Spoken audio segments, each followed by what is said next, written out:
Entertainment Weekly's list of the 101 most powerful people in show business is out. At number 1, Fox CEO Robert Murdoch. And at number 2, you guessed it, Frank Stallone.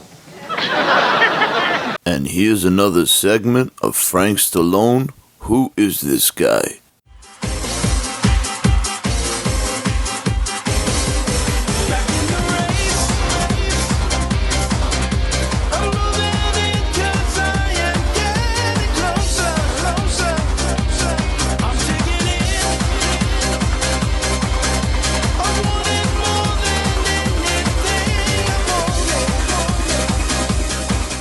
Welcome to, I was going to say to another episode of It's a Long Road, the Ramble Series podcast. That is not the case.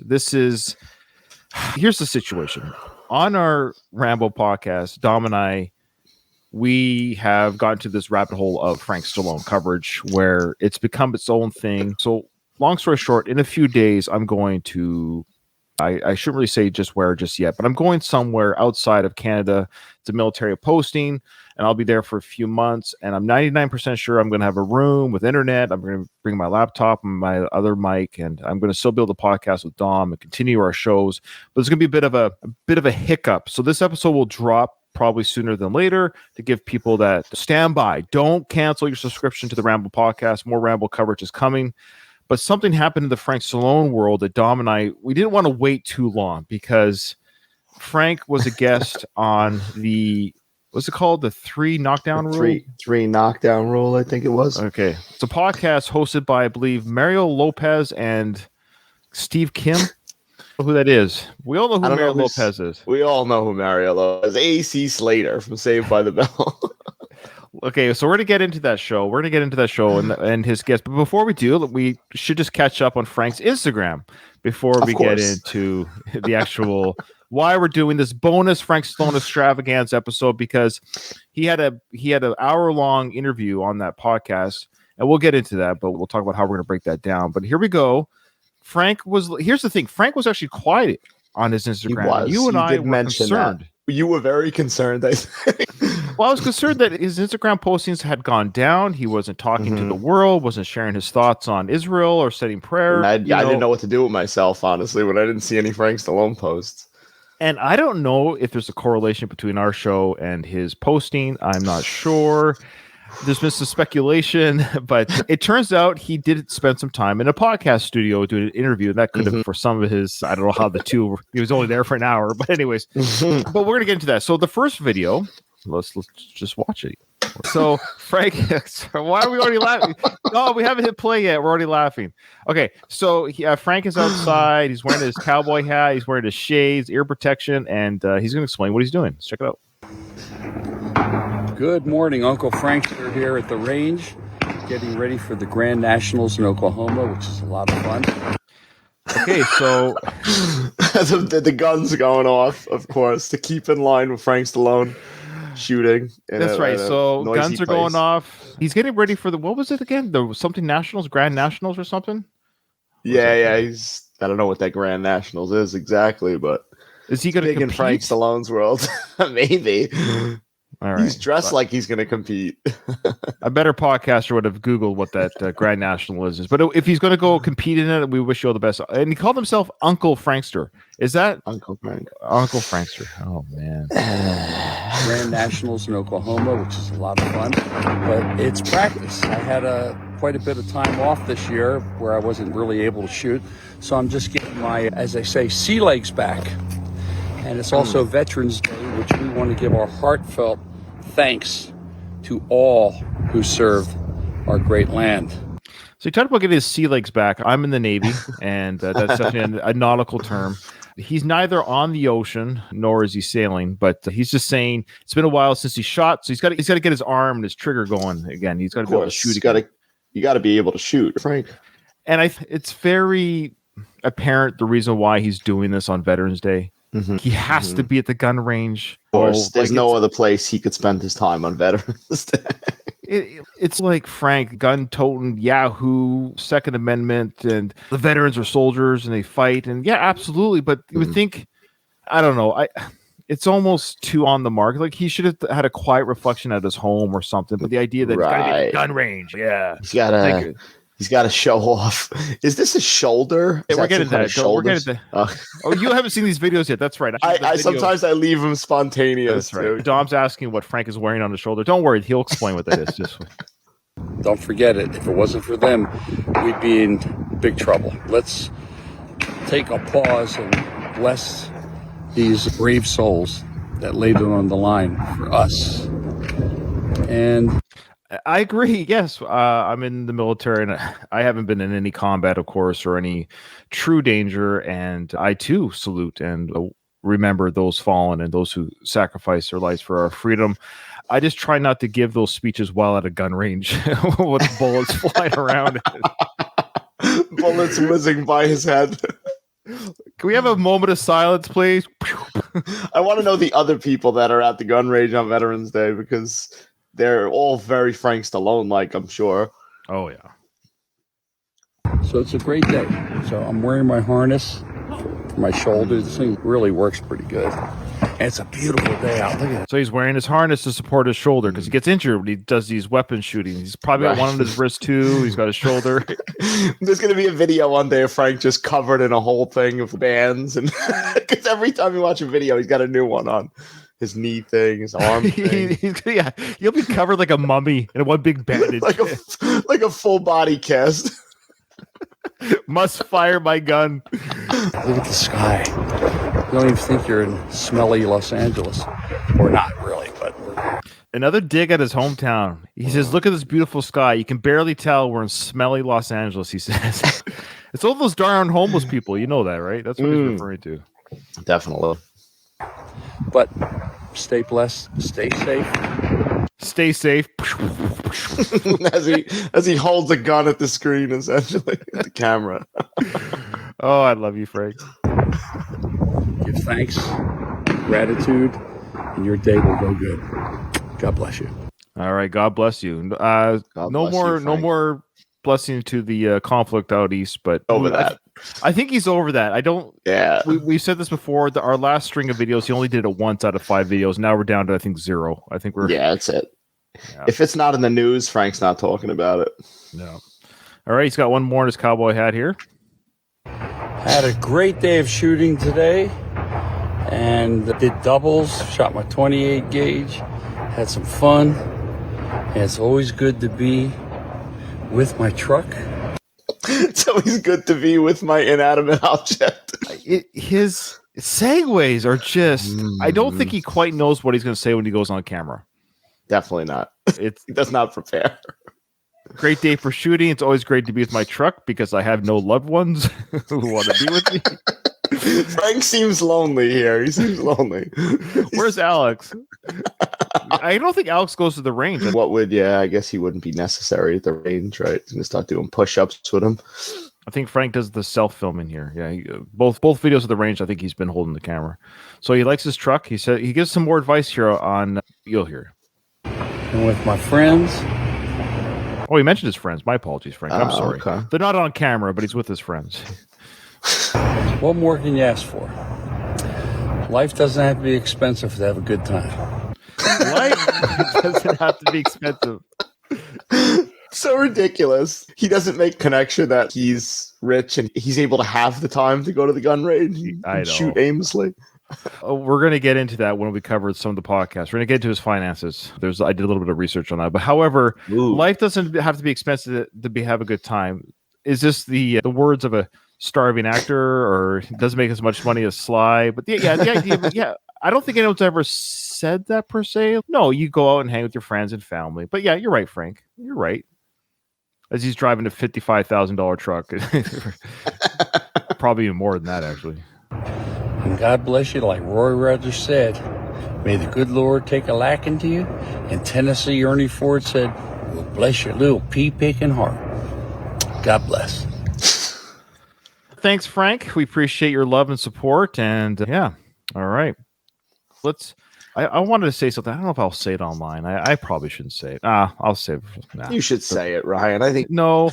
I feel bad. Look, I don't know who listens to our show. I actually don't even know who listens. But let me just share the screen really quick here. So let me share my screen and let me bring up my Instagram of Frank. Do you see it? Yes, I do. Okay. On his Instagram, he posted a few pictures, but one picture he did post, and I feel bad, is this beautiful portrait here. You see that? Nice. Yeah, it is a beautiful portrait. It's a beautiful painting. This is an old seriousness here, and this is from John Rivoli, who's actually been on this podcast, Okay. It's a Long Road, and he's been on it a couple times as a guest host in previous seasons. I've interviewed him on my Rocky podcast. A great guy, friend of the show, or hope so still. But he's also a friend of Frank's, and he painted this, Frank. And he's done a lot of wonderful paintings of Rocky and Rambo and Stallone. Incredible artist. Okay.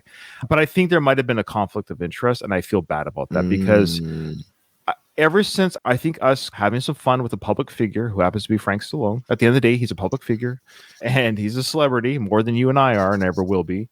But he's also friends with the painter, John. And John used to like post on my site all the time to share his paintings, but he stopped doing that. And I feel bad. And I get it. I'm not asking anyone to draw their lines. I think you can make fun and make light of somebody and still like them. We do that with Sly. Like we make, we love Sly. I think that's what guys do, especially our age group. We make fun of the things that we love. I just want to say, John, if you're listening, or if any of your friends listen to the show and recognize it, I just want to say, hey, we love you. Your paintings are amazing. Check out the Icons in Art. This is a beautiful painting of Frank. I'm not going to slag this at all. And that's amazing that John did that for Frank. It's a wonderful gift. But I just feel bad because he used to always post his stuff on my Rocky page. Like he would post his paintings, but he stopped doing it last month. I don't know if that's correlation or causation, but they just stopped. He used to do it all the time. And yeah, anyways. Okay. But there is something of note here from his Instagram that I thought was interesting. What's his last photo that he spoofed? Was this one here? This last photo here. I don't know why this one kills me. So he's wearing some sort of handkerchief or what do you call it, scarf with horses on it. He's wearing his cowboy hat. He's really embracing the cowboy life lately on his Instagram. Right. Believe he thinks he's in a Western movie. I think he just wants to be in that Tombstone movie again. He talks about that Tombstone like he was Kurt Russell.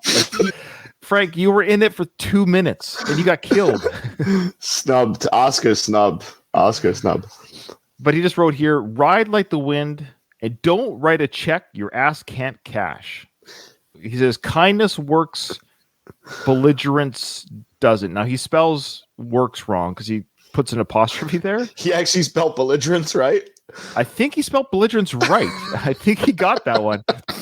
But he did works wrong because he put an apostrophe S, which gives you ownership to the word work. It doesn't make sense. So kindness works, no apostrophes, what I should say. Belligerent doesn't. Now he spelled doesn't. Docent? Yeah, docent. Smeal mainly. And he goes, no one likes a popinjay. All right. Look at his face here. He looks like he wants to hurt somebody. Why is he saying kindness works, but he looks like he wants to kill someone? The whole thing is a contradiction because like he's got that face on, like that serious, tough face, but he looks absolutely ridiculous with that. It looks like he literally pulled it off a rack or the shelf, put it on, tried it in the store look. Oh, man. Okay. All right. So that's all I wanted to share regarding his actual Instagram and the photo and the painting. So now we're getting to, folks, this is why you're listening today. This is, let's be honest, people, we're already 15 minutes. This is why we're not doing actually any of the Rambo film today. This is the Frank Stallone bonus extravaganza episode. This is something just to whet your appetite while I'm on travels and re-establish myself in a new country for a few months. And Ryan, is this a pilot for a Frank Stallone, a separate Frank Stallone podcast? Man. Is this what you're doing here today? It's not. No, in all seriousness, this is not what's happening. That's a great question. No, but here's the thing. I will say this. If people are enjoying this to the degree that they think maybe, I don't know, we have to hear more. Look, we are getting people saying you should continue with some sort of Frank Stallone coverage because the Rambo series will end. That means we've said that when the Rambo series ends, that's when the Frank Stallone coverage ends. And we're nearing halfway through the film of Rambo 5 now. It reminds me of those wrestling matches where the loser has to retire. There is no winner because it's, man, I don't want any of these wrestlers to retire. You know what I remember about those wrestling matches? They never really retired. I know. How dare you? How dare you say they never retire? All right. Okay. So Frank Stallone was on the podcast called The Three Knockdown Rule podcast. Okay, again, it's hosted by Mario Lopez. We're going to get into it right away. We're going to show you the introduction, all that good stuff. We've never done this before. We're breaking down a whole podcast episode. Of note, the first half hour is all we're covering. It's an hour-long episode. Go ahead and watch it. Again, it's called The 3 Knockdown Rule. The last half hour of the podcast that Frank was on, it was legitimate about boxing. They stuck to the topic of boxing. They went through a bunch of fighters, techniques, all that stuff. So we're not breaking that part down. I don't know enough about boxing to dissect all that. We're going to get in, but I think the first half hour is what our fans and listeners want us to dissect anyways. And you'll see why as we go through it. Okay. All right. We'll start off right away. Here we go. Knockdown Rule. Starring Mario Lopez and Steve Kim. There's Steve Kim. Presented by Hustler Casino and UFC Fight Pass. So that's a pretty big sponsors there. They're sponsored by UFC Fight Pass and Hustler Casino. Okay, so keep that in mind because that's going to play up in a second here. This is as a podcaster myself, there's a couple things that I don't like that happens right away. So that's their intro. Ladies and gentlemen, the 3 Knockdown Rule on UFC Fight Pass is in effect. I'm Steve Kim, joined by Mario Lopez. And Mario, no monikers today. We got to get right into it. We have a very special guest joining us in studio. All right, so right away they're announcing. They're getting down to business. They have a special guest in the studio. Who could it be? Oh, someone that I've had the pleasure of knowing for a long time now. A real boxing aficionado. Okay. Now, Dom, maybe we're on the wrong side of history here. Is Frank Stallone a real boxing aficionado? I understand he's a boxing historian. I'll give him that. I think he collects. I think he's very knowledgeable when it comes to boxing history. Yeah. I don't know if I'd call him an aficionado. Yeah, I think you're right about he's basically like a Star Wars nerd. He's never flown the Millennium Falcon, but he collects them and he knows all of them. Yeah. Oh, is that your wake-up alarm? Is it time to end the show? Yeah, probably. Okay. All right, so that's who they got on the show. And keeps himself in the gym and is looking great. Mr. Frank Stallone is in the building. You guys. Hey. Now, this is great. They introduced Frank. He's really happy to be there. Did you notice what Mario Lopez was wearing, though? The Cobra shirt, right? He's wearing a sleeveless Cobra hoodie because he's got to show off his guns. Mario Lopez is very big on his working out. Yeah. How do you feel about Mario Lopez? I like Mario Lopez. He's fine. He's harmless. Yeah. Mm-hmm. I got a couple things to say about him. I don't know if you caught this during the interview, but did you listen to it or did you watch it? I actually listened to it. I didn't know there was a visual component. Now I'm really excited to see the visual. Oh, good. You get to watch the visual. Well, there's a couple of visual things that you won't be so excited to see when I point them out from Mario. Okay. So Mario's wearing he's wearing a Cobra shirt. That's right. Cobra hoodie. That's why I pointed that out for you as well. Because if you haven't seen that, and our listeners now get to know what he's wearing. But this is I feel bad for Frank here or any guest because I think this is bad podcast. What do you call it? Etiquette. Because they introduce Frank and they do this right away. Big fan of your show. So you're the one. But anyway, look, speaking of the show, he says you're the one, meaning they have low numbers. Now, I did go to their YouTube channel. The numbers aren't that high for these two guys. Mario Lopez should probably draw more than a couple thousand views per. You would think podcast. so. Yeah. It's not like we're getting much close to that ourselves. However, I'm not Mario Lopez, and I'm certainly not Steve Kim, and I don't have a sponsor like UFC or what have you. So even Steve mentioned, "Oh, you're the one that listens," because Frank says he's a. But I find this bad podcasting edited. They go into the plugs right away. I know Joe Rogan used to do this. He'd do his plugs right at the beginning, but I would have done the plugs before introducing the guest. That's just me. But even Joe Rogan used to do it before the show even started. That's right. That's right. Don't introduce the guest. Nothing, because now that your guest got introduced, he was all excited, big fan of your show. It's like, hey, speaking of our show.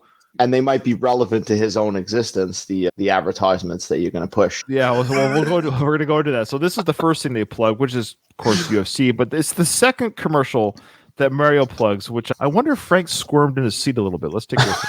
I would have. Podcast is sponsored by Hustler Casino. Go to hustlercasino.com. That's a harmless enough first commercial. Now it's Mario's turn to give his commercial. Let's check it out. I think it's a very apropos commercial, don't you think? Let's check it out. Also, big shout out to our guys here at Scout Micro LA. They offer a unique and innovative hair solution for men. They specialize in something called SMP, which is essentially state-of-the-art restoration service that replicates the exact shape and follicle of your hair by tattooing tiny particles of pigment into the scalp, giving the illusion of hair. Giving the illusion of hair.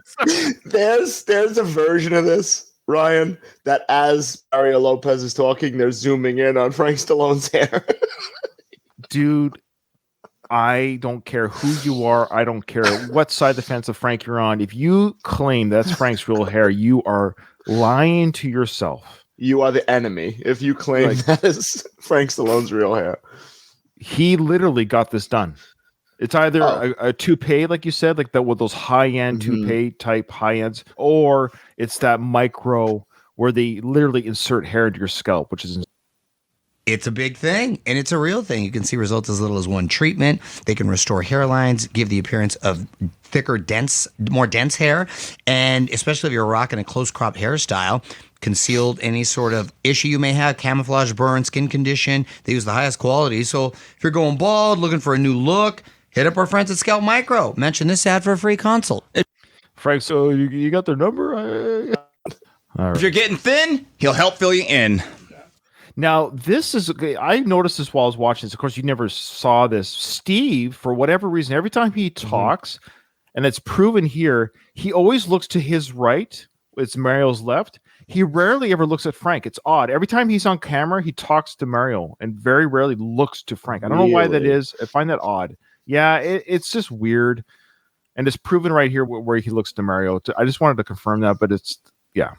We never see all three of them on camera at the same time. The camera directing is always on the speaker. We never see them as a group. Mario, you won't have that problem. Hey, like for your Ronald Reagan hairline. Yeah. We'll see. You're looking good, Frank. Frank. Okay. Okay. So he goes, Mario, you'll never have that problem. You got a Ronald Reagan hairline. Now, I like how Frank didn't say, I will never need that, or aren't I lucky? He doesn't draw attention to himself at all. He points it back at Mario, saying, you've got great hair. You'll never need it. I think it's a bit of a deflection to point out someone else. Definitely. Because you got to, if you're wearing something fake, you got to be self-conscious about it at that moment.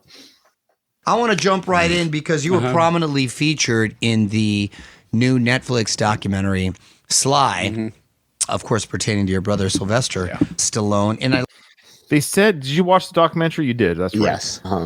Would you say, no? Can you Google prominently featured? What that means? Absolutely not. He's absolutely not prominently featured. He's in 2 scenes, I feel like. He's like maybe 3 or 4 scenes, yes. And I hate it when podcasters say this, but I'm going to say it because we took notes. Here's the thing: Dom and I, for the first time in our history of our podcast, I should say, of our podcast, we're actually taking notes. We actually took notes. We've never taken notes. We've never prepared for any of our podcast. You probably could tell in our product we never prepare for our show. But I wanted to make sure I caught everything here. The reason why they're talking to Frank, and you'll see this throughout this first half hour, is because they couldn't get Sly. 100%.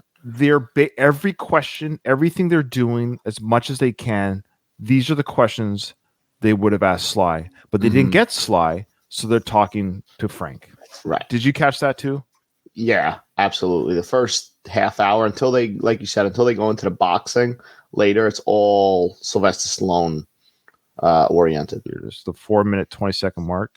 Here we go. He was a tough hairdresser. I was gonna say that's a masculine. But you know, Mario, in those days, so they're talking about Frank's dad, who back in the day, I guess in Italy, or even before, sorry, not before Italy, and while they were in the States, he was a hairdresser. Like he did men's hair or even women's hair. So he would do hair. And now watch Frank, you'll catch this here because he's talking about how, of course, everything back in the day, men were men. Everything was manlier back in the day, right? Because he mentions hairdressers today. He indicates that they're gay. Watch, it's a very subtle, but that's what he's referring to because he talked about how in the day they were men. You never made fun of a hairdresser back in the day. Right. Men were men back then, but today they're not quite that way. It's very subtle, but to see if you can catch how he shows it's not the case today. World War II guys were on the GI Bill. How do you meet chicks? Become a hairdresser. So all these guys like had anchor tattoos. All right, cutting women's hair. Yeah, it was. Yeah, they were the hairstylists then, not like hairstylists. Yeah. See, he did the hand thing. Yes, it's very subtle, and the camera cut really quickly afterwards. He goes, not like today. And he put his hands up like that. the flamboyant hands. He goes, not like today. Oh, Frank, we love you. Okay. Now, did you catch the shout out that he gave at the 5.5 minute mark. We talk about his half siblings and stuff. Yes, I did. That was Dante, right? That was a That's reference right. to He gives a Dante. shout out to Dante without saying Dante. Check out now. His family tree's a lot bigger than I thought. It's not just Sly. He has a lot of half brothers and sisters. I didn't realize that either. I love how he casually mentions his dead sister. Oh yeah, my sister died. Did you catch that? All right, let's hear some of He this. casually mentions he has all those half brothers too. He just says it. Sister, and then he married another woman. I have a half brother and 2 half sisters. My other sister died, but so I had 3 half and my brother and I. Wow. And then my father married a woman with 4 kids, which was real bright. And then he had my sister, and then he married another woman, and he had a kid. So my father would be 103. I have a brother, 27. Wow. So my father had a kid with his wife. She had the kid. He was like 77. Not the smartest thing in the world, but. So it's not too late for you, Frank, to have a family. See, your dad did it at your age. You can do it too. He's gonna do it too. So that was the mention. That was the Dante shadow. We haven't seen Dante on his Instagram for a while. Yeah. Spin-off of a spin-off, the Dante Stallone podcast. Oh, man. Can you imagine doing a Dante podcast? Oh boy. We're already scraping the bottom of the barrel. Yeah, that's rock bottom. All right. So let's continue here. He's going to talk shortly here about something he failed in school. No, I never got in trouble. I was petrified of believe me, I was a lousy student. I was just looking at my report cards from like D, E, a C. I'd be like ecstatic. Flunked music. You don't say. You don't say, Frank. Is the end? He flunked music. Wow. That is funny. All right, let's continue here. This is the big one, and this is where we catch up on our notes with each other. He's going to, we talked about how his half brothers and sisters, and now he's going to talk about his big hit that, of course, he had, and how powerful of a hit it was. You flunk music. Yes. That brings me to my next segue, because I got to say, I don't know if I've ever told you, but I'm a big fan of the Staying Alive soundtrack. Thank you. That was us. That was my buddy over there sitting. Now, did you catch that? He goes, I'm a big fan, not of you, Frank. Like he's just at a semi-pause, and then Frank said, "Oh, thank you, of the Saturday Night Live Saturday Night Fever soundtrack or whatever." Staying Alive, particularly that soundtrack. But I love how Frank's, you're a big fan of me. Oh, yeah, sure, the soundtrack. But he continues about the soundtrack talk. We're gonna get to that. Corner. Far From Over is an awesome song. Thank Quintessential 80s right there. Yeah. And really, I'm glad I got to showcase your talent. I know it reached number 10 on the Billboard Hot 100. Correct me if I'm wrong. Some charts it was 7, some it was 1. Love it. I have so many notes here, and I do apologize. It's going to take me. This is where it gets a little bit confusing. He, as you probably noticed too, Dom, he's all over the place about his stats and what was nominated for what. And I Googled everything during my listen with this, and I stopped and Googled. Now, according to my research, Far From Over didn't reach number 1 anywhere. He said it. No. He said it, Ryan. It's got to be true. It never reached 1 anywhere at all that I could do. And now, people, please, if you're a Frank Stallone supporter and you would like to show me where I was wrong, but my research indicated it wasn't number 1 anywhere. Okay. I was number 1 for a moment, and I was above Thriller, Synchronicity. Look at that. And Billy Joel. And I said, man, all right. So what is the problem with that statement in your supposition? We're talking about one of the biggest albums of all time, Thriller. We're talking about, who else did he say? Billy Joel. Billy Joel, yeah. And who's the third person he said? He said he went number 1. He never did. And listen to who he's above. Number 10 on the Billboard Hot 100. Correct me if I'm wrong. So he said number 10. So Mario's got the stats that I have. That I think sounds about right. That's right. And that's the highest I think he went overall, like on the big chart. So if Mario's got the information I have, he's reading to Frank, but he's, correct me if I'm wrong. Now, Frank, I will correct you. I think it was number 1 for a moment. No, you weren't, Frank. You're recreating history. To say you had it. Some charts. Oh, sorry, say that again. No, I was going to say you had Thriller beat for a moment. It doesn't even make sense, because at that time, Michael Jackson was already Michael Jackson. It wasn't We're going to get to that. We're going to get to Far From Over, just so you know, came out in 84. Okay. Thriller came out in 82. Okay. So Thriller, as the album and the song, but the album sold over 100 million physical copies. It is the number 1 selling album of all time, still to this day. Here, Okay, let me just. I'll tell you what's going on here, but let me just let him say it again here. The artist that he beat, apparently. This was 7. Some of it was 1. Love But I it. remember I was number 1 for a moment, and I was above Thriller, Synchronicity, Please. Look at that. and Billy Joel. And I said, man, Okay. So, At Sting and the some- Police. Okay, here's the thing. This is the problem with the Frank math here. At some point, every artist is above Thriller if you wait long enough. He's acting like his song came out and dethroned these artists. Like if the Billy police Joel also at the height of his powers at that time. yeah, Billy Joel has sold more albums, all these artists, than Frank could ever dream of. He had one hit that hit the charts at a certain amount of time for a short period of time. Here's the thing: when Frank dropped off the charts, guess who was still on the charts in '85? Probably Police, Billy Joel, Billy Joel. Thriller. Mm-hmm. He's acting. You get what I'm saying? So he's acting like his song dethroned these people. Now, did you? I don't want to make you look it up now, but who were the other artists on that list when he was in the top 10? I didn't look up necessarily who was there at that time. Okay, but he's gonna get some awards and stuff. But he's got more to say here. Of course. just to even be in the top 10 or top 5, then look at I thought you were number 1, Frank. I thought you were number. What do you mean top 5? Why did you just say you were number 1 again? Because Well, it was in 1 in some places. he knows he wasn't. So he went back to be in the top 10 and top 5. Yeah. the competition Huge. that year. Great soundtrack. Yeah, It's a thank great you. sound- You had it really- Flashdance, you had Thriller, you had Lionel Richie's album was huge, Billy Joel, and then you Yeah. had the Police Synchronicity. All legends. So it was pretty tough competition. That is incredible. It wasn't competition in the sense of like it's no competition. They destroyed you. Right. But he should be happy with 10. Like, he should be happy to admit Sure. that he was in 10. That's an achievement, Frank. It was Grammy nominated too, right? I was nominated for a Grammy for Best Soundtrack. Look and at a that. Golden Globe for Best Song. That's right, Golden Globe. Frank, That's right. there was a part of Sly where you guys touched upon it that Am I crazy? Where is maybe Frank's to his right? Is he in another room or something? Is this like a Robin Howard Stern situation?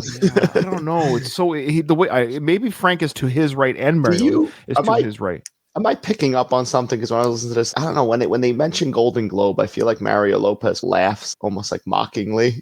Maybe I'm picking up on something that's not there. your brother's success was going to impact you and not necessarily. Oh, he is looking over to his left. Now he is looking at Frank. See? He's looking at Frank Okay. right now. This question's important because I love how they just finished talking about Frank. Here's the thing. They're not very good at this. And I this is what bugs me. Like, as much as we're taking the mick out of Frank, okay, I'm not a big fan of the way these guys handle Frank. Meaning this, and Steve is terrible at it. They're just finished talking about Frank's successes, and poor Frank, the guy goes into, hey, so speaking of Sly, your brother, It was Grammy nominated too, right? I was nominated for a Grammy for Best Soundtrack. Golden Globe for Best Song. That's right, Golden Globe. Frank, there was a part of Sly where you guys touched upon it that your brother's success was going to impact you and not necessarily always positively. No, it was pretty negative. okay, this is very telling what Frank says here. So basically, they're saying, hey, in the documentary, of course, that part was brought up where Sly got big because of Rocky. It's going to impact you. Listen to what Frank, how he responds to this. I mean, the thing is, my brother at one point used to help me move my equipment with my band. So he wasn't like the flavor of the month. So he was. Okay, so what Frank is saying here, before Rocky, Sly, my brother, was just a peon like the rest of us, and he used to help me lug around my guitar amps. And what's that proving? What does that mean? What's Frank saying there?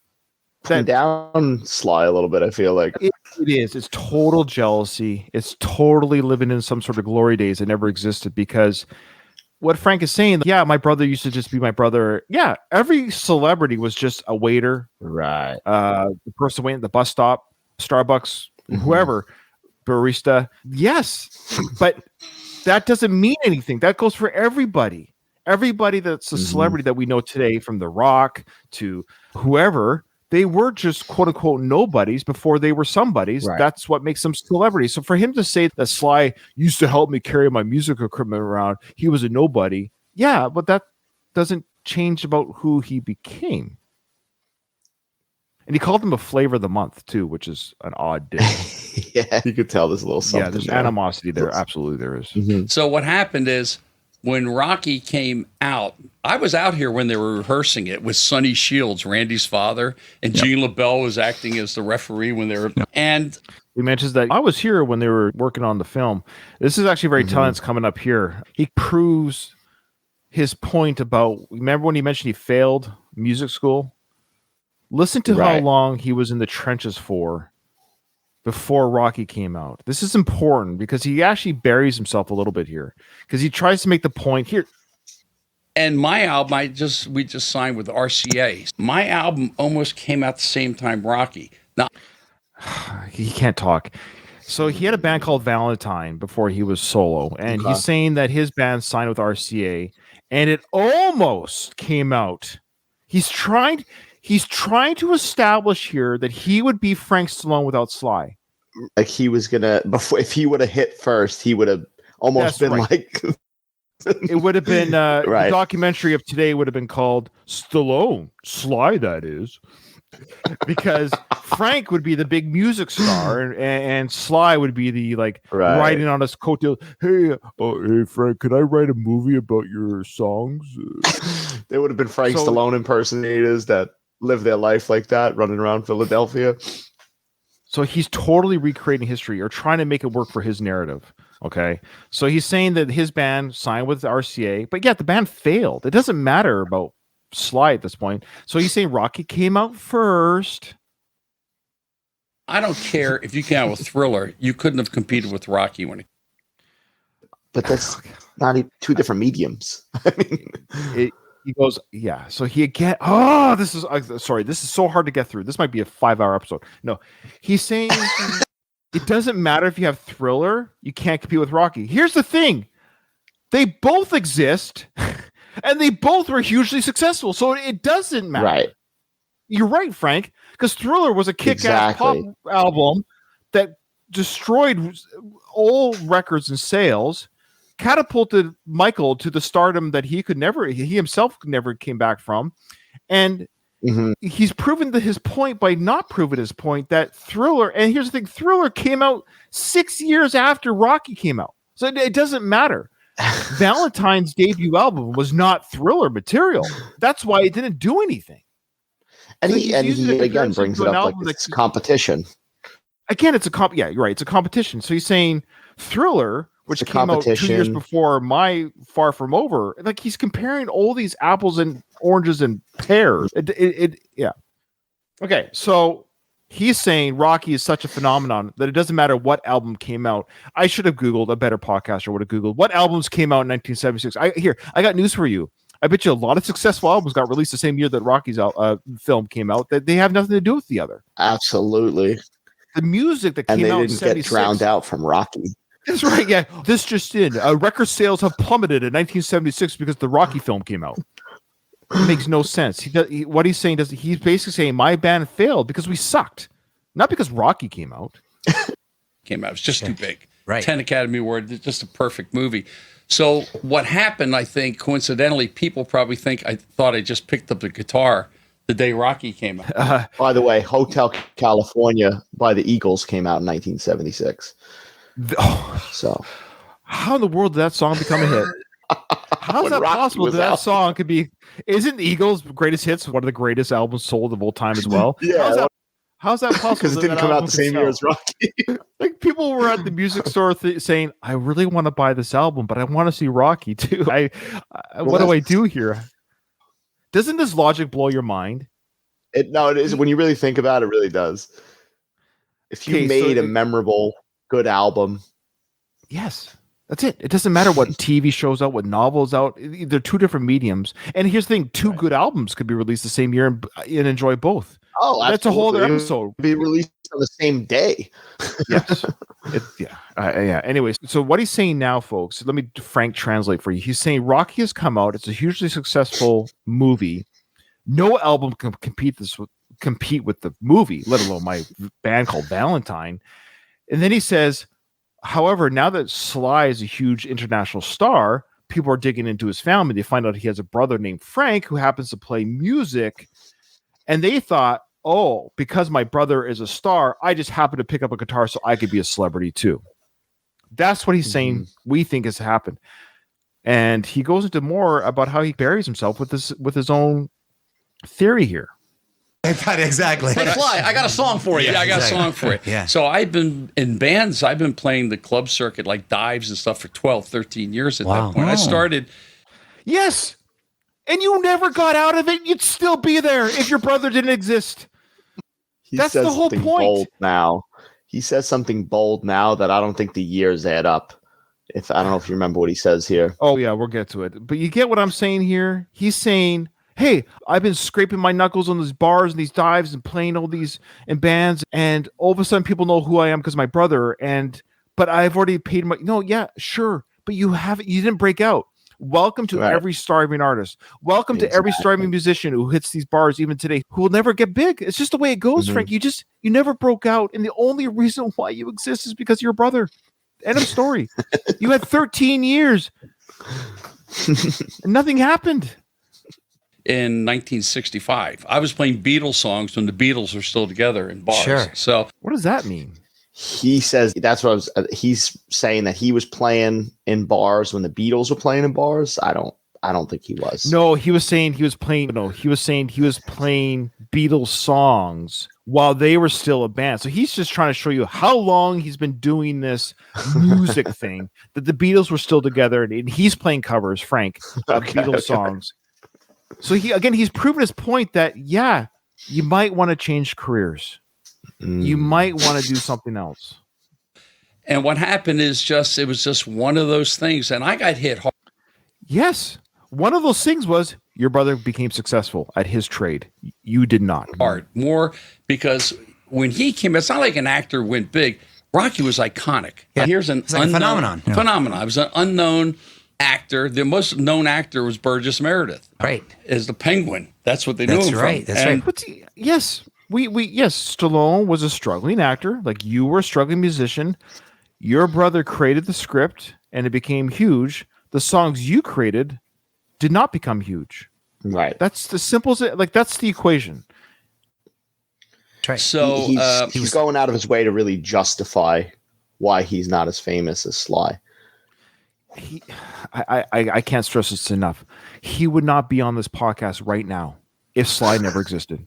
If Sly was a hairdresser like his dad, or went and worked the docks or whatever, didn't want to write, didn't want to be an entertainer, would Frank be on this podcast right now talking about his music? I don't think so.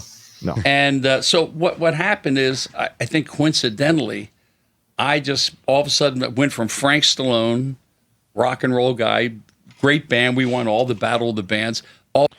Oh my gosh, I just want to yell so much. I can't handle this. The Battle of the Bands. He won Battle of the Bands? What are you talking about? This is almost like he was popular in high school, and then he became Sylvester Stallone's brother, and he just feels that still. It blows my mind because he's saying we won Battle of the Bands and we're doing all this and that. And coincidentally, he's almost acting again. He's saying that he would have become Frank without Sly, but Sly got there first. So it's not fair. It's not fair that he got famous before me. All of a sudden I went from that to Rocky's brother. Like I just went for it's like almost like my whole 12 years was like evaporated. Yes, evaporated in a good way.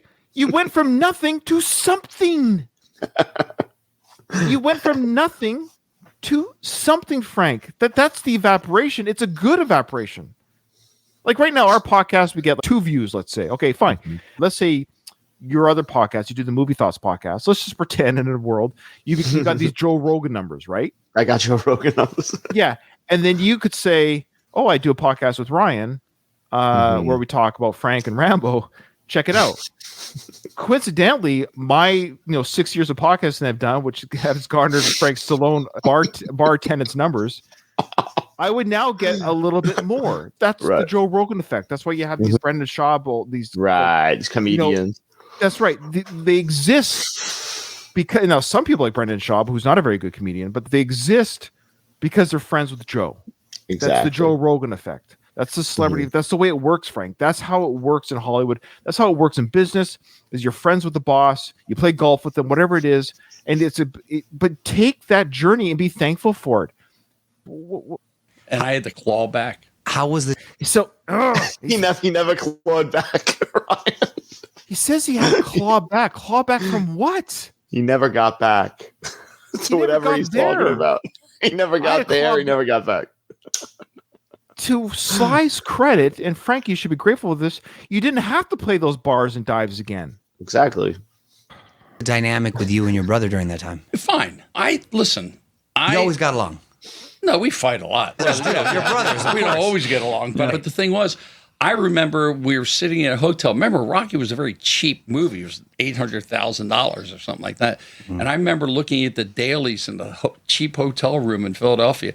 I didn't know that Ken Norton was originally cast to play Apollo Creed. That's right. Wow. I don't know if Ken Norton could act, but he certainly would have looked the part. But man, Carl Weathers was just so perfect. And Burt Young was perfect. Perfect. No one could. Rest in peace. I would say that was probably one of the. Okay, not much there. Just yes, they're talking about the Sly documentary again. How it's Sly bar from a couple movies. And Frank got a little defensive. Yeah, he admits it. We're not saying that's bad. That's normal. Artists draw inspiration from books, music, movies all the time, and then they just expand on that. Even Star Wars was based on, like, George Lucas based that whole story on some Japanese movie or something. I forget what it's called. Seven Samurai. Yeah, stuff like that. It's normal. So he goes into talking about how Lee J. Cobb died. Sorry, he was the part for Burgess Meredith or whatever that was. Interesting. Yeah. So let's just go up just a little bit here. He's going to go and talking about something else. I think about Sly coming up here. Excuse me? Read for this like cheap movie. Oh, here we go. And he goes, I know what's coming up. Okay. So. Well, the last. So he's just talking about how Lee J. Cobb was going to play the part of Burgess, but he got mad about having to read for the film, and Sly got mad at John G. Avildsen for making this bigger actor read, but it turned out better because Burgess Meredith did a great job, and also Lee J. Cobb actually died 1 month after filming started. So had he been cast, ironically, had he been cast, he would have died during the film making process, and they would have had to stop production to find another actor. Yeah, so that would have been an interesting spin. So it's actually good that they didn't hire this guy. Last time I read was for Ilya Kazan on the Waterfront. So thank you. It's a great script. Have a good time. Sly wanted to kill John Avildsen. Ooh. Burgess did a great job. No, Burgess was incredible. He was made for that role. Made for that role. Frank, I have a question. What is the I'll be honest with you. Pushin' is a song that I listen to regularly, and in my head as I'm working out doing cardio, I think of a house of ill repute with bubbles going on, because that's the scene where he's training for Clubber Lang. Yeah, and I love that song. What is the process of actually getting a song on a soundtrack? How does that work? So, okay, so, Ryan, first off, your brother has to be starring and directing the movie that you're doing the soundtrack for. Yes, I went to IMDb to double check this. So listen to Frank's answer, and I don't have it in front of me, folks, but just trust me when I say this, okay?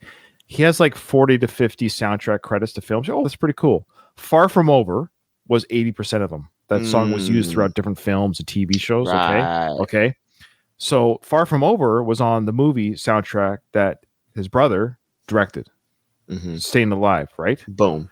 Yeah. So that's how that worked. Of all the songs he's sung for films, 90, I'm not even joking, 90% of them have been with his brother.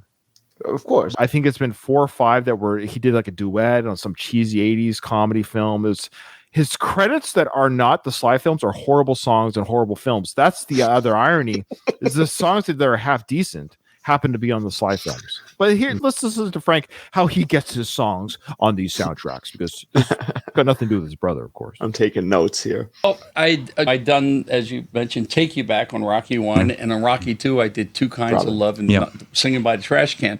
So I'd moved out here at that point. That's right. That's right. I remember that. Yeah, and I said, Sly, he liked my music. So I got together with Bill Conti, and we wrote Pushin'. By the way, Pushing is an absolute garbage song. Pushing. Getting ready for the fight. Has he mentioned how he gets his songs on this? Sly kind of liked my music. Yeah. But even how he's just nonchalant, like he's just saying, oh yeah, I got Take You Back and Rocky, like it's your brother's movie. Yes. Even Sylvester Stallone at that point, okay, he wasn't Sylvester Stallone yet, but I'm sure it helped that he was in the movie, and he was able to say, "Oh, my brother's got this song. You want to put it in the movie?" Have you heard Pushing outside of the movie Rocky 3? No, but he said that he played it live, right, recently. Yes, he did. I do have it here. Let's hear what he has to say about Pushing. And I didn't like the production number of it. So I do it live. It's more like balls to the wall. Okay, he's so all over the place. He was asked the question, how do you get your song? It's a decent enough question from Steve. Maybe it's a bit of a troll question, like how do you get your music on soundtracks? He mentions Take You Back, and he did 3 different renditions of that song. Oh, actually, yeah, 3. He did the version that's on Rocky 1. Then he did the urban kind of like R&B version in Rocky 3. And then he did the hip-hop version. Or the hip-hop version was done, by another artist in part 5. Then he mentions Pushing that he collaborated with Bill Conti on. Again, a Sly Stallone production. Against Bill Conti's will. Oh, man. I'm sure Bill... By the way, I interviewed Bill Conti on my Rocky podcast. Oh, did you? Oh, I gotta go back. Oh, you haven't heard that? Let me send you that. No. I will, yeah, send me that. The greatest interview I've ever done. And yeah, I actually asked Bill a couple of tough questions too, by the way. Little trivia for you. Here's a little hint or a tease if you want to check it out. Maybe I'll put it in the show notes so people can find it. But the Rocky theme, the beginning, it's actually not a Bill Conti composition. It's borrowed from something else. Yes. And the round 14, the round 14 crescendo music right was actually from an Italian pop song that he helped collaborate with before the Rocky film. And he just repurposed the music in the film. Wow. Yes. And I asked him about those questions, or I put him to the task a little bit about doing that. And anyways, I never did it live until I played Atlantic City at the Hard Rock. Let me just we sidetracked. So he talks about Pushing. He does the balls to the wall. He plays it live, does the balls to the wall. But I haven't done it in 40 years. I've only done it once. Let me just go back. No, and the best part is he says Atlantic City. That was like a year and a half ago. That's right. And I've got the video footage of it. It will show you how balls to the wall it is. How balls to the wall is it? Okay, here we go again. So I'd moved out here at that point. That's right. I remember that. Yeah, and I said, Sly, he kind of liked my music. So I got together with Bill Conti and we wrote Pushing. And I didn't like the production number of it. So I do it live. It's more like balls to the wall. I never did it live until I played Atlantic City at the Hard Rock last year. So in 40 years almost, I never played that song live. He's only done it live once. Yes. See, this is what I mean about these stories that him and his brother both do.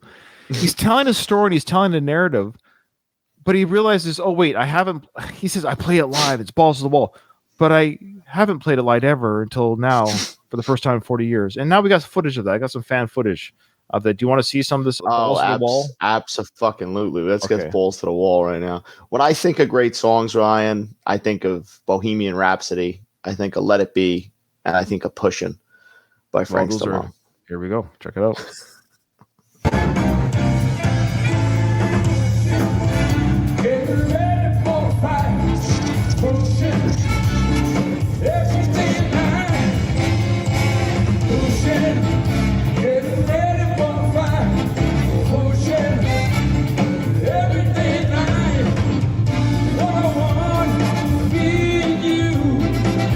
See him reading his lyrics on the podium there.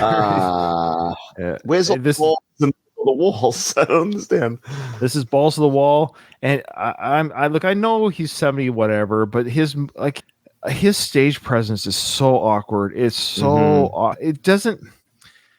I feel like he's singing okayish karaoke.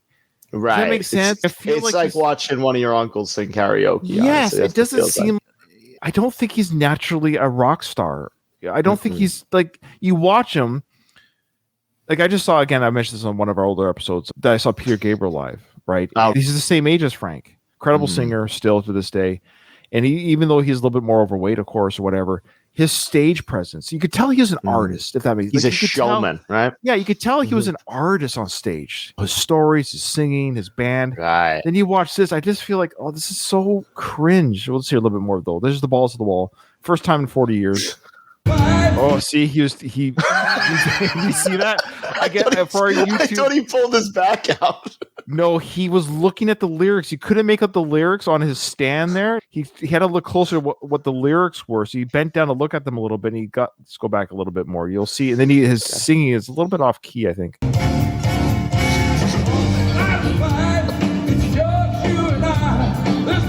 Okay, I can't. All right. So it's pretty. Yeah.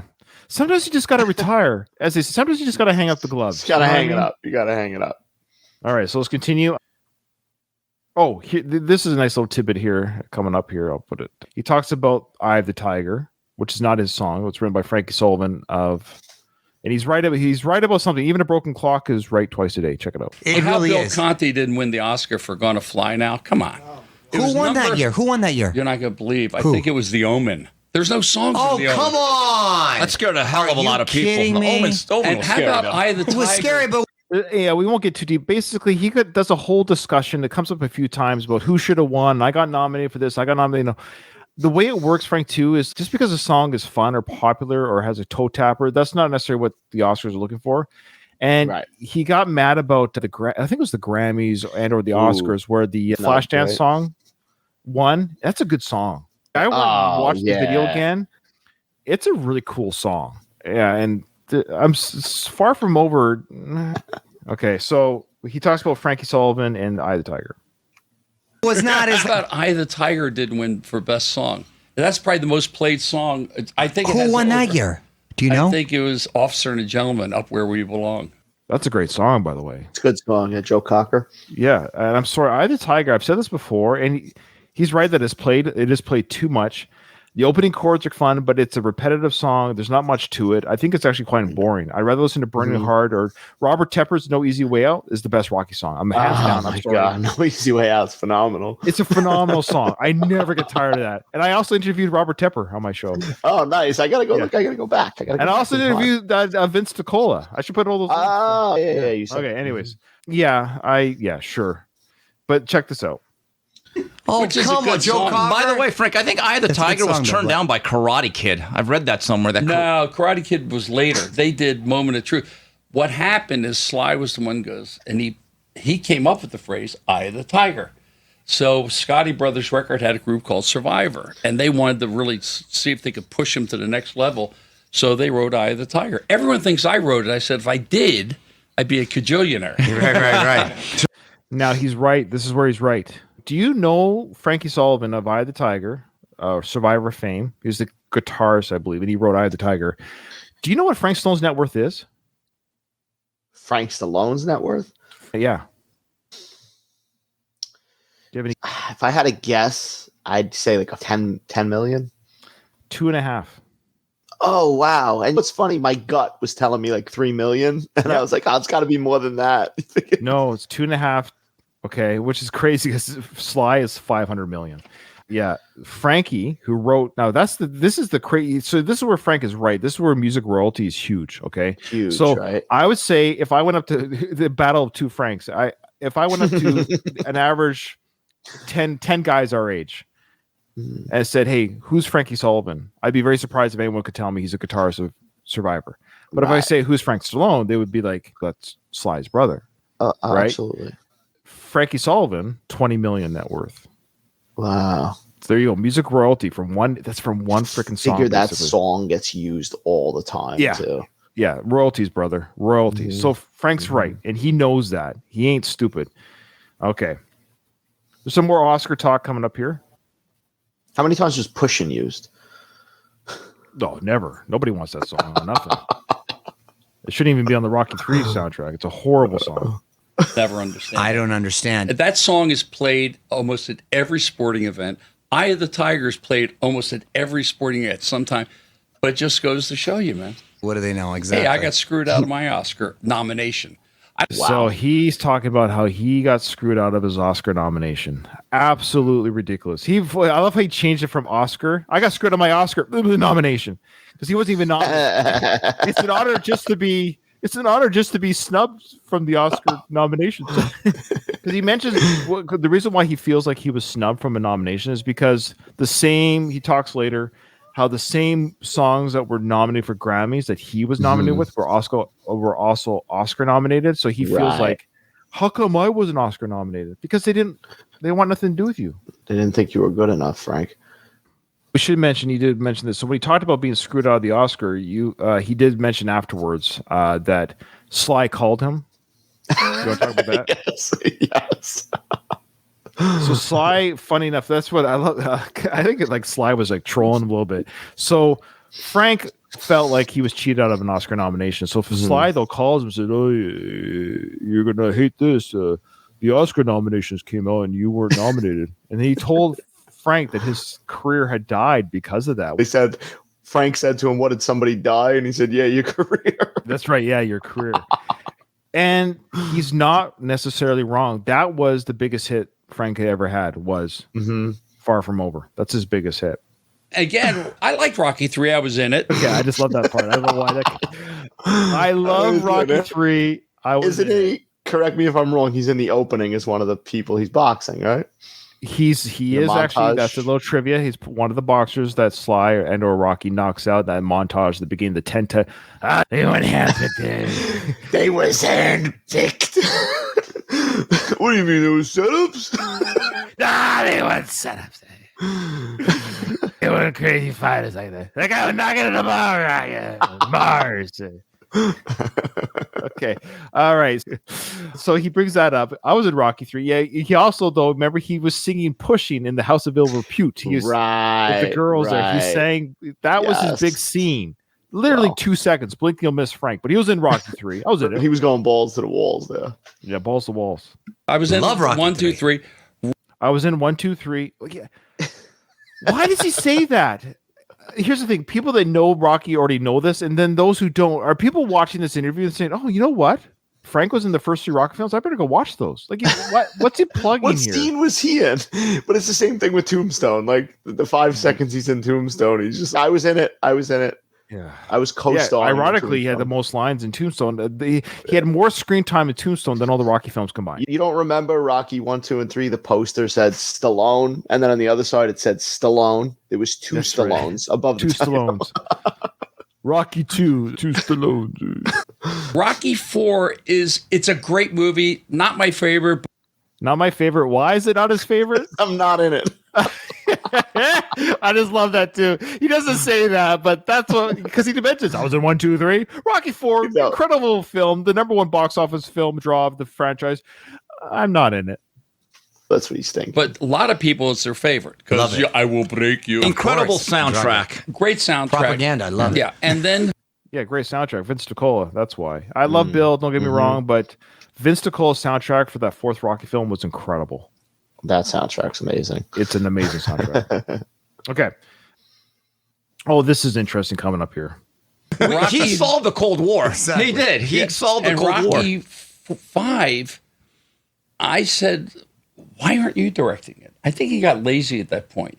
And you let John do it. And John, I love John. Don't get me wrong. I think John, if what John Avildsen had not directed Rocky 1, I don't think it would have been the same movie. Because he lived that movie, loved it. He was a great director.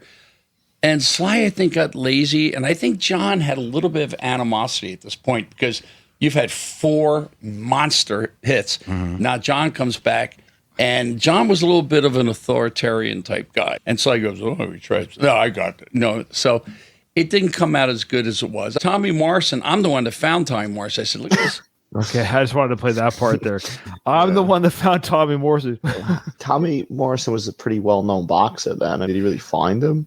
I guess he's saying that he's the one that told Sly, you must get this guy for your film. So we have, for better or for worse, we have Frank to blame for putting Tommy Mullet Morrison into Rocky 5. Hey, listen, I'm not going to get into the Tommy Morrison, Tommy Gunn talk, but I've grown to appreciate Tommy Gunn. I do too. I'm just taking the mick out of Tommy a little bit. When you rewatch Part 5, he's actually a better actor than people remember. I'm going to go ahead and say, I don't know if this is a bold statement, but I prefer him over Antonio Tarver. Oh, yeah. Tarver was terrible. Tarver was terrible. Because we're talking about real boxers who are now acting in the film. So Carl Weathers was an actor, not a boxer. Mr. T even was an actor, not a boxer. Of course. Morrison was the first one cast who was in a real life boxer. He did just fine. He does a pretty good job. And I think he has that, not to get into the Rocky slide here, but I think he has that. He does a good job of doing that over the top Rocky villain, which Antonio Tarver, obviously.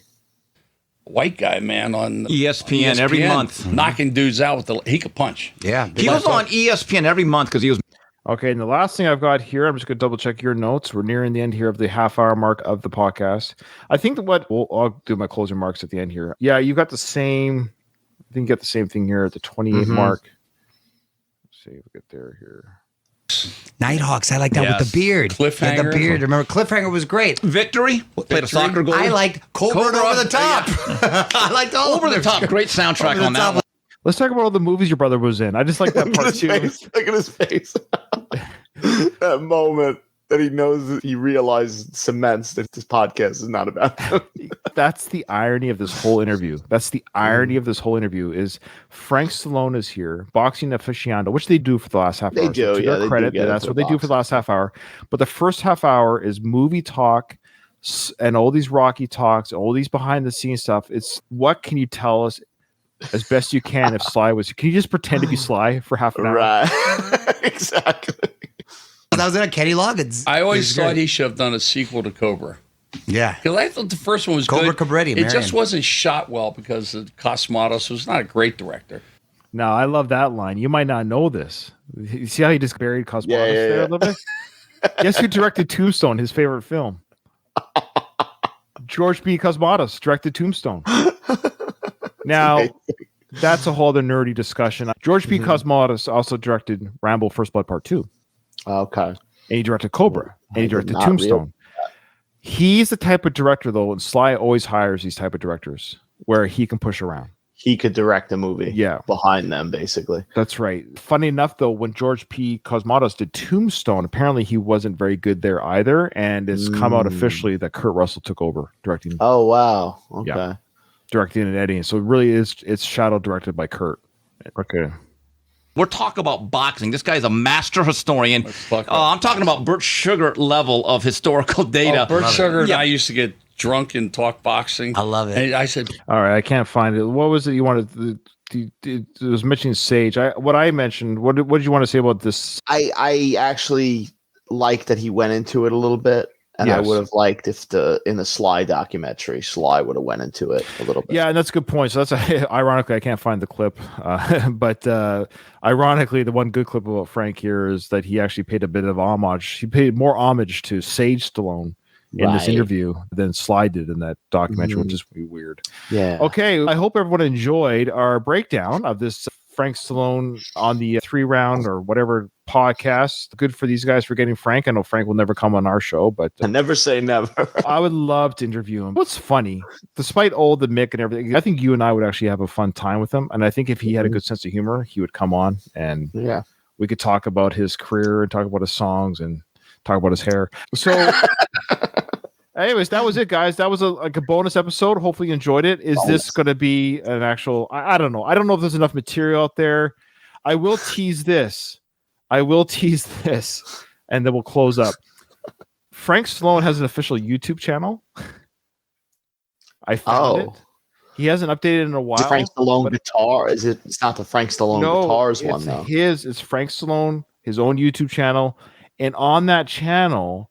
he has a documentary that he filmed before his official documentary, and it is something to behold. So I think that might be another bonus episode where we break down the unofficial Frank Stallone documentary, because there was one that was directed by Derek Wayne Johnson, a friend of our show, where it's called Frank's. Yeah, Stallone Frank. That is. He did an earlier version. And his mom's in it and everything. It's pretty interesting. Oh, nice. So I think that would be a fun one to review on another. Let us know if that's worth doing. Let us know in an email. Send us what have you. Again, this will come out fairly soon. I want to get the news out that I am deploying for a few months. So the recording schedule might just be askew for a bit. Maybe not. So who knows? This is a bonus episode to tie over. The Rambo coverage will come back. We're all caught up on recent Frank stuff. So might have more Rambo coverage on the next episode. So bear with us. Maybe. Yeah. Don't hold your breath. Dom, with that, this episode's over. Nothing is over. Nothing. You just don't turn it off. It wasn't my podcast. You asked me, and they tried to rape her 50 fucking times. That concludes another episode of Frank Stallone, Who Is This Guy?